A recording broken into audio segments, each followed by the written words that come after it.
आदमी ने अपने जख्मी हाथ पर बचा हुआ पानी डाला तो चमत्कार हो गया। जख्म पल में भर गया। उसने सोचा, अगर ये पानी बाहर से इतना चमत्कारी है तो इसे पीने से क्या होगा। उसने झट से एक और प्याला भरा और उसे गटक लिया, मगर अगले कुछ ही सेकंड में उसका चेहरा झुर्रियों से भर गया, सिर के बाल सफेद हो गए और शरीर कांपने लगा।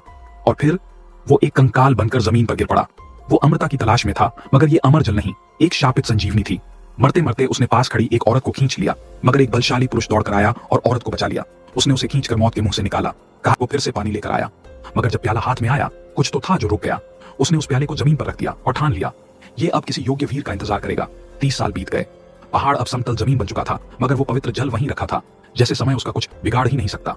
3 दिन से प्यासा एक आदमी रेत में घिसटता हुआ आया और जैसे ही उसने प्याले को छूने की कोशिश की, वो सफेद रोशनी से चमक उठा और अगले ही पल वो आदमी सोने की राख बनकर बिखर गया। उसका दोस्त छोटा काला ये देखकर भी नहीं डरा।